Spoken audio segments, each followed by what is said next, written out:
राधे राधे भक्तों। कार्तिक मास व्रत कथा माहात्म्य तीसरा अध्याय। कार्तिक मास के तीसरे अध्याय में सत्यभामा पूछती है कि कार्तिक मास ही सब मासों में श्रेष्ठ क्यों है।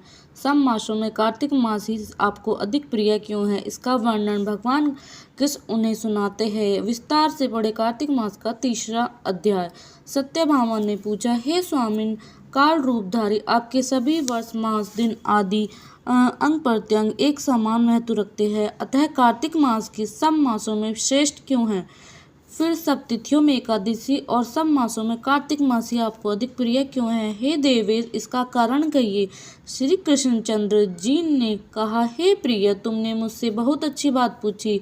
इस विषय में महाराजा वयन के पुत्र पृथु और नारद का संवाद कहता हूँ, उसे एकाग्र मन से सुनो। इसी प्रकार एक समय में नारद जी से राजा पृथु ने प्रश्न किया और सर्वज्ञ नारद जी ने पृथु को कार्तिक मास की महिमा बतलाई थी।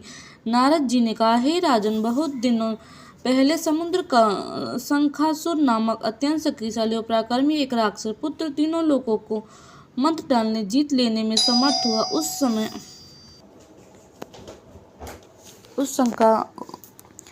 उस शंखासुर के स्वर्गलोक में रहने वाले देवताओं को जीतकर इंद्रादि 10 लोकपालों के अधिकारों को छीन लिया। उससे डर कर समस्त देवगण सुमेरु श्रवण पर्वत की कंदराओं में अपनी स्त्री तथा कुटुंब के साथ उसका अवरोध करते हुए बहुत दिनों तक छिपे रहे। जब सब देवगण समूह सुमेरु पर्वत के कंदराओं में आसन जमा कर निश्चय होकर रहने लगे, तब वह राक्षस सोचने लगा कि यद्यपि मैंने सब देवताओं को जीत लिया और उनका अधिकार छीन लिया, तो ये लोग बलवान ही ज्ञात होते हैं।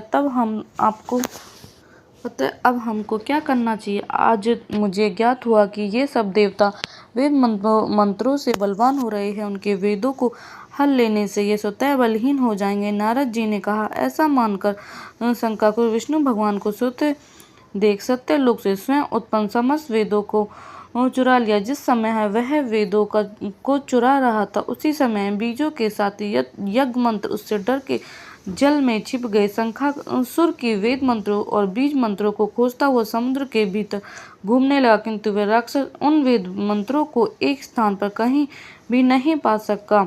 इसी समय ब्रह्मा जी सब देवताओं के साथ समूह पूजन सामग्री और उपहार लेकर बैकुंठ लोक में विष्णु भगवान की शरण में पहुंचे। इस श्री विष्णु भगवान को प्रगाढ़ निद्रा से जगाने के लिए गाने बजाने तथा धूप गंधादियों से बारंबार उनका पूजन करने लगी। उन लोगों की इस आराधना से प्रसन्न होकर विष्णु भगवान जाग उठे। उस समय देवताओं ने हजारों सूर्य के तेज सदृश देदीप्यमान विष्णु भगवान को देखा। तत्पश्चात देवताओं ने विविध सामग्री द्वारा सोपचार से विष्णु भगवान के पूजन करके पृथ्वी पर दंडवत किया। तब विष्णु भगवान ने उनसे कहा, हम आप लोगों को इस कीर्तन तथा मंडल गान में से प्रसन्न है। आप लोग अपना अभिष्टवर मांगे, मैं संघर्ष दूंगा। कार्तिक शुक्ल पक्ष के एकादशी पर्यंत प्रातः काल में सज्जन आप लोगों के समान कीर्तन और मंगल करेंगे। वे हमारे अति प्रिय होंगे और शरीर त्याग करने पर बैकुंठ में आएंगे। यह जो पाद अर्घ्य आचमन और जल आदि सामग्री आप लोग हमारे लिए लाए है वे सब अत्यंत गुणों वाली होकर आप लोगों को आनंदित करेगी। जो शंखासुर सब वेदों को चुरा ले गया, वे सब समुद्र में हैं। मैं उस सागर के दुष्ट पुत्र को मार कर ले आता हूँ। आज मैं मंत्र, बीज और यज्ञों के साथ चारों वेद प्रतिवर्ष कार्तिक मास में जल में विश्राम किया करेंगे। अतः अब मैं मत्स्य का रूप धारण करके समुद्र में जाता हूँ और आप लोग भी सब ऋषियों को लेकर हमारे साथ आवे। इस लोक के जो प्राणी कार्तिक में नित्य प्रातः काल में स्नान करेंगे, वे यज्ञांत में अवभृत स्नान के पुण्य फल के भागी होंगे। जो कार्तिक में स्नान और व्रत किया करेंगे, हे इंद्र, उनको तुम मेरे लोक में पहुंचा दिया करो। हे देवेंद्र, मेरी आज्ञा से उन प्राणियों को सब आपत्तियों से बचाते रहना।